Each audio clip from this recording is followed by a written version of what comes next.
Hey everybody, Coach Abel here, and I'm coming at you with another webinar. This one is about mathematical weight loss, or weight loss by the numbers, or losing weight with your app, or whatever you want to call it, all falling under the umbrella of what I call misunderstanding metabolism. So I'm going to get into that for you with details about how and why it's misleading to do weight loss by the numbers. But let's start with the preconceived notions that everybody sort of understands or thinks they understand, and then I'll explain to you why and how that's faulty logic and not how the body works. So you all know how to learn how to burn fat by the numbers, right? It's 3,500 calories in a pound of fat. You do some hocus pocus math with an app, and a fat loss problem is solved. End of story, end of this webinar, right?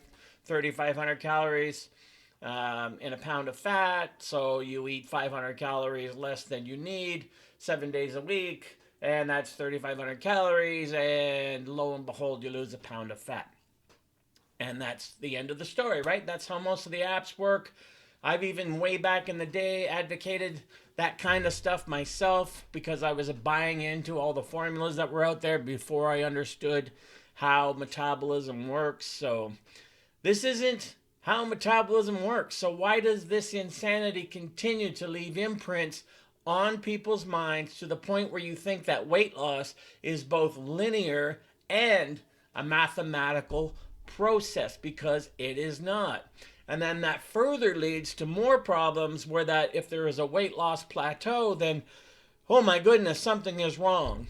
So this is what I want to get into and explain to you the ins and outs of how metabolism works and why so many people are misunderstanding metabolism. Now, I keep trying to educate people how the metabolic compensation system plays out, and it plays out over three realms of time: the immediate, the residual, and the cumulative. And there is no math formula or app for this reality of the three realms of time. And still, people don't understand that the body is not amenable to mathematical formulas and apps for very long. And I'll give you some examples below to illustrate the absurdity of the 3,500 calorie math and how it blows up over the course of time as time unfolds. Now, the two examples I'm going to give you are from Dr. Greger's book, How Not to Diet. Let's just put a picture of his book up there on the screen to be fair to Dr. Greger. However, I've also been making these same arguments myself for years now, and you can check out my own book, Understanding Metabolism, for more on that, and you see that sitting behind me on the stack of books that I've written. And so Understanding Metabolism will give you a good idea of the sort of futility in the calorie counting math and why it's so problematic. But let's get back to losing weight by math, or mathematical ways to lose weight, or losing weight by the numbers. Let's run this 3,500 calorie math typical app scenario to its logical but totally ludicrous conclusion. And I'll give you a couple examples here again from Greger's book, How Not to Diet. So let's take a 30-year-old, relatively sedentary woman of average height, and let's say she weighs about 150 pounds.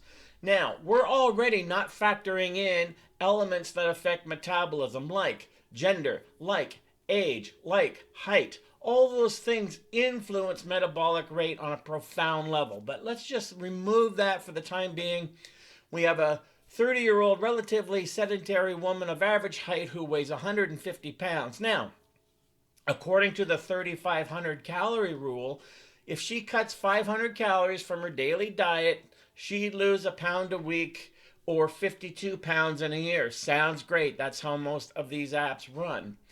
But let's look at that over the course of not just the immediate, but the residual and the cumulative. If that trend continued in a linear way, as most dieters seem to believe it does, then in 3 years, this woman would apparently disintegrate and vanish.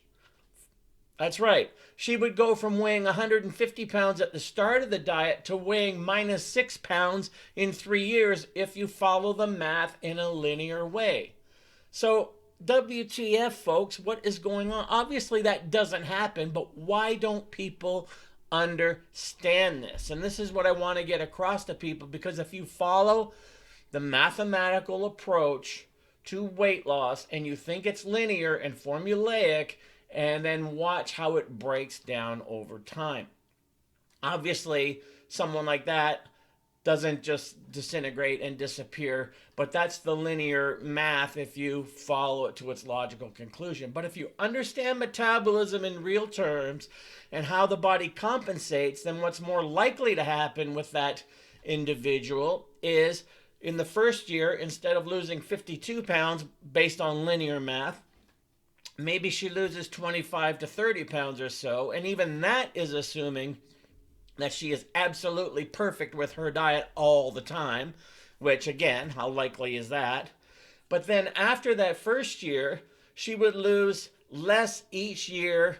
And after a total of 3 years, her weight would stabilize wherever her metabolism decides it can sustain. Now, one of the problems here is people create numbers in their head, and when their body starts to plateau and it settles in at a weight it can sustain, well, that's not good enough for this notion, this idea that people have in their head that I should weigh less, I should get leaner, which is just a false prophecy they've put in their head when their body is actually telling them where and how it wants to sustain itself. Because let's face it, everyone wants that ideal physique they picture themselves having, and yet they fail to deal with the reality of their own physiology. So that's another thing there, is expectations versus reality, and that's how it plays out. Now, I'm just giving you the numbers side of things for this particular example with this 150-pound lady, but that doesn't even begin to factor into concomitant changes in hunger and appetite and metabolic rate that also accompany metabolic adaptations. They're all outlined in my book, Understanding Metabolism, that you see behind me.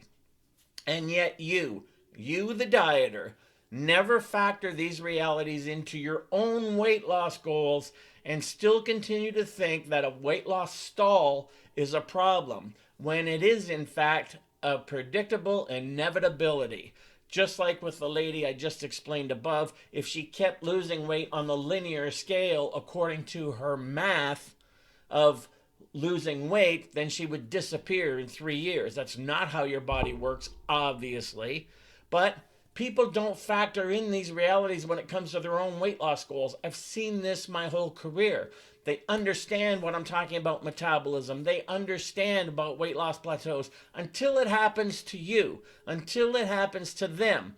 Then all of a sudden, something's wrong. So here's the point that you need to get. I'll put this up on the screen for you.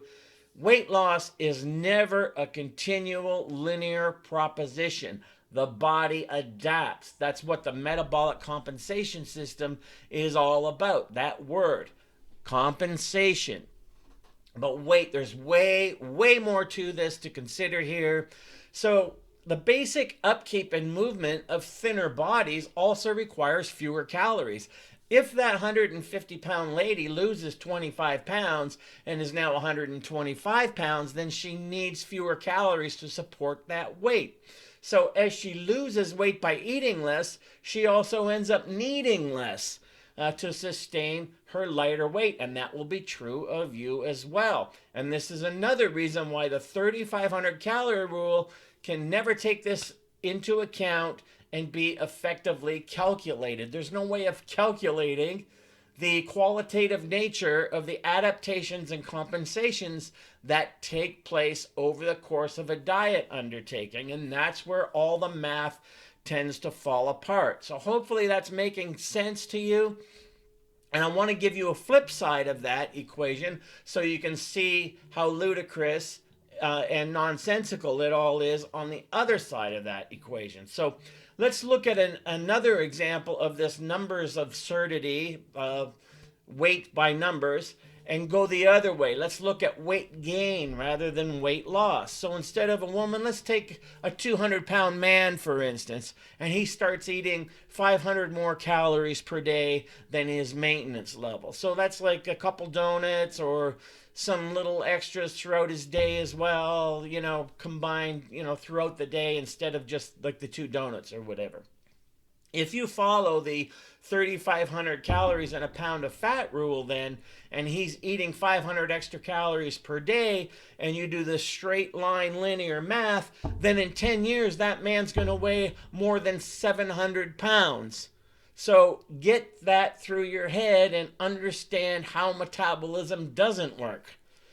Because that doesn't happen either, because the heavier someone is, the more calories that person's going to burn simply by existing. And there are other metabolic compensations and adaptations in place that factor into a ceiling effect of weight gain, just as there is a basement effect of weight loss. So we have a ceiling effect of gaining weight and a basement effect of weight loss. And there are also, that go along with that, changes in appetite and hunger.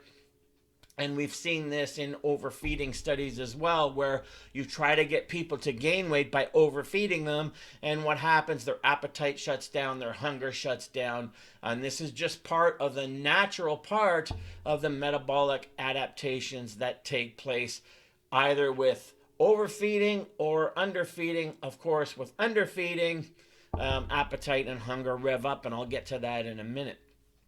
So with weight gain or weight loss, given a certain calorie excess or deficit, it's a curve that tends to flatten out over time. It's not a straight line going straight up for weight gain or straight down for weight loss. It's more non-linear than linear. It's more non-mathematical than mathematical. And it's more qualitative in nature than quantitative. And we're all used to now the phrase flattening the curve. Well, that's what happens with extended underfeeding or overfeeding in terms of weight gain. That curve flattens out and peaks, and in terms of weight loss, that curve flattens out and plateaus. So this is very normal. These biochemical and hormonal metabolic shifts are non-formulaic adaptations of your metabolism, and you can only quantify that in an extremely limited and short-sighted way, and usually only in the beginning of a diet undertaking. So the numbers fall apart over time, as you see there. No, very seldom does a person who's only eating 500 extra calories a day end up weighing 700 pounds. And of course, a 150-pound woman who takes 500 calories off her diet in 3 years, according to the 3,500 calorie rule, would actually disappear. So obviously that doesn't work at all. If calories in, calories out, and the 3,500 calorie and a pound of fat is all you need to know, if that actually worked, then refeeds would make people fat. Athletes practicing carb loading and fat loading would get fat. And real people who are not invested in diet and nutrition would all be weighing over 500 pounds by now, because they don't diet by the numbers. And of course, there would be hell to pay according to that. And there are a myriad of other factors at play in the weight loss gambit that everyone nods their heads to, like you understand it, but in fact, they're the first ones to abandon this understanding as soon as the scale stops moving for them. So in other words, you understand all this when it applies in a general sense and when it applies to somebody else, but when it applies to you and your weight loss goals and the scale stops moving, well, there's obviously something wrong here. Actually, there's nothing wrong there. This is exactly how your body functions, and we need to factor in these considerations instead of trying to downplay them or ignore them altogether, or think, well, that doesn't apply to me. I'm doing everything right, and I should be losing more weight. Stop shooting all over yourself. Our human bodies evolved with built-in compensatory survival mechanisms that our bodies use to defend against weight loss, making plateaus inevitable and predictable and beyond mathematical calculations. Get out your app. Why did I stop losing weight? Well, maybe if I subtract this many more calories. No, you're just putting yourself in further problems that your body's going to adopt to in ways you don't want it to adopt to. Trust me. And it doesn't stop there. Part of this defense that we've evolved, our human metabolism has evolved to have, part of this defense against weight loss is that as our bodies lose weight and lean out, our metabolisms also slow down to compensate for lack of energy intake. And at the same time, guess what happens? Hunger and appetite increases, often to the point of hunger being unbearable. Which is why my number one able principle that's existed since I started doing diet advice and nutrition advice, and we'll put this up on the screen for you, to every deprivation diet that exists, there is an equal and opposite binge that will happen. Let me read that to you again. To every deprivation diet that exists, there is an equal and opposite binge that will happen. And I've talked about this adaptation in several of my books, including Understanding Metabolism that you see behind me here. And let's add a little bit more reality to the compensation mechanism of metabolism, along with our metabolism slowing down as we diet. Our capacity to store fat also increases along with increased hunger and appetite, which is hardly the best scenario for sustainable weight loss. So in a calorie deprivation scenario that goes on for a while, our hunger increases, our appetite increases, and our fat storing enzymes, our fat storing factory increases as well, in hope of incoming excess calories that can be more easily shunted to weight gain and fat stores rather than weight loss. Everyone says they understand this until it happens to them.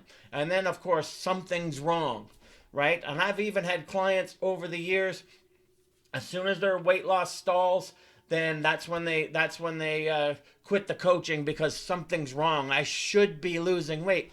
No, this is all extremely predictable, except you can't predict when and how that metabolic adaptation is going to take place and that metabolic compensation is going to take place. And furthermore, let me add here one of my real pet peeve bugaboos. When it comes to these commercial weight loss agencies and their heat and serve prepackaged meals composed supposedly of all your favorite foods, right? They show on their TV commercials, they show lasagna and burgers and desserts and all the rest of it. Remember and keep in mind always, hunger is a biological drive that must be satisfied, just like sleep, just like sex. Now, what does that mean? It means if you're eating the same diet that led to your original weight problem, but just in smaller servings, as these diet systems, which is a joke, they're called systems, tend to operate, you should expect a few things are going to happen inevitably. Your hunger is going to increase, your appetite is going to go through the roof, and your capacity to store fat is going to rev up as you lose weight up front. And if you don't believe me on this conclusion, check out this study. I'll just post this here for you. I was going to post a bunch of studies, but I didn't want you to get lost in the research. But here's one. Hopefully it's on the screen by now. And the article is titled Reducing Calories to Lose Weight, from the Journal of the American Medical Association in 2018. So you can see that that is relatively recent. So you're seeing that if you think you can just continue to eat the kind of crap food that gets stored as fat, and you just eat shorter, smaller portions, what's going to happen is your weight loss will plateau, your hunger will increase, and your capacity to store fat will increase as well, which goes back to my ABLE principle. To every deprivation diet, there will be an equal and opposite binge. Well, let's look at it another way. Asking a dieter to permanently eat way smaller portions of favorite meals, half a burger instead of a whole burger, small fries instead of the large fries, that's like asking people to take fewer breaths during the day. And you can white knuckle willpower that for a while, but eventually human evolutionary metabolism wins out. It's not a question of if, but when. And again, people remain in denial of that when it happens to them. So think about that. If you ask people, to eat way smaller portions of your favorite meals, and it's like asking people to take fewer breaths during the day. Can you imagine an app that records how many breaths you take and how many breaths you need to subtract from that? And you're going through your app and you're like, oh, I'm breathing too much, I'm breathing too often. And you stop listening to the natural ebb and flow of your body telling you when and how to breathe. Of course, that's a recipe for disaster. So check out that study that I just put on there. So it doesn't make sense. The eat less food won't work for very long, and that is another of the North American diet mentality madness that people just don't seem to understand, and then it ends up biting them on the rear end. So people, what happens then? They keep going through this cycle over and over again. They go back to deprivation diets with this insane hope over experience mantra that this time things are going to be different, because this time maybe they're going low fat instead of low carb, or they're going low carb instead of low fat, or they're doing this or they're doing that. So you need to understand sustainable weight loss and optimizing metabolism, which I'm not even talking about in this particular webinar because it would go too long. But sustainable weight loss and optimizing metabolism is not about eating less food, it's about eating better food. And it just so happens metabolism responds best to the healthiest foods. In other words, whole, unprocessed foods, mostly plants. Your body knows, and your body is not as dumb as you seem to think it is. There's no app for that. There's no app for the wisdom of the body, and that the metabolic compensation system is going to function whether you want it to or not. Now let's talk about another study in the famous 1950 Ansel Keys, Minnesota starvation experiment. And I have a whole chapter on this. I discussed it at length in my book, Metabolic Damage and the Dangers of Dieting. The research subjects, the subjects that were used, they were put on a below maintenance diet, and they suffered both physically and psychologically, experiencing depression, irritability, loss of sex drive, among many other negative side effects. And that was just from decreasing their daily caloric intake to 25% less than their needs state. So I talk about that in my book, Metabolic Damage and the Dangers of Dieting. So not only did they suffer physically, but they suffered psychologically, experiencing depression, irritability, loss of sex drive. And anybody that's ever been around a physique competitor or been around someone who's been on a diet a long time knows these mental and emotional effects are actually true. Now, that's from 1950s. I want to show you how relevant those findings are sustained through time, because that's over 60 years ago. Yet, check out this research I'm going to point out to you for more on this element of deprivation diets. I'm going to show you some research here, and the titles are all you really need to know. I'll put the research on there one at a time, but you should check it out and understand what I'm talking about here. So let me read the first one to you as I put it on the screen, and the name of the research article, Caloric Restrictions in Humans, Potential Pitfalls and Health Concerns, and that's from the journal Mechanisms of Aging and Development, 2006. So specifically addressing caloric restrictions and the pitfalls associated with that, like I called Metabolic Damage and the Dangers of Dieting. And next, check out this research article, Effect of Calorie Restriction on Mood, Quality of Life, Sleep, and Sexual Function in Healthy, Non-Obese Adults, the Calorie 2 randomized clinical trial, the Calorie 2 randomized clinical trial, and that's from the Journal of the American Medical Association Internal Medicine from 2016, also relatively recent. So effects of calorie restriction on mood, quality of life, sleep, and sexual function in healthy, non-obese adults. Now, does that sound like a prescription for sustainable weight loss or sustainable hell? You tell me. So more than 6 decades after the famous Ansel Keys study on calorie deprivation, the research on sustained calorie restriction still shows the same results. And yet, you, the people, continue to invest in these types of diets that have no real hope of working for long-term sustainable weight loss. If you need to and want to lose weight, you must and have to start looking at this proposition differently than the same old worn out North American approach to calorie counting and weigh-ins, mathematical formulas and apps. Otherwise, you just suffer. So, shouldn't the best predictor of future results be based on past results? That's what you need to understand. So, you are misunderstanding metabolism by thinking there's an app for that, and that weight loss is a continual linear process. It's not.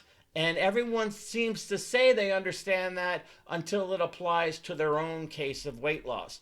Weight loss plateaus are inevitable, they're normal, and you need to know what to do when they happen if you want to optimize metabolism and achieve sustainable weight loss. Stop making the same mistakes of the past, learn from the past, let go of hope over experience, and then learn to let go. Try this book, Understanding Metabolism, to understand more, and hopefully this makes sense to you of the problems and the faults in losing weight by the numbers. It only is a starting point, and it's not even that great then. And you need to stop thinking about it's about eating less and it's about eating better, how and why to do that. Hopefully you learned something, or this webinar helped you in some specific way. If it did, by all means, leave a comment below and like and share and all that great stuff that helps me to help you. Please subscribe and all the rest. So again, you're misunderstanding metabolism if you think that you can do weight loss by the numbers, and especially that 3,500 calorie rule. You need to let go of that, because that's not how your body works over the long term. Check out my book, Understanding Metabolism, for more. Hope this benefited you, and I will see you all in the next video.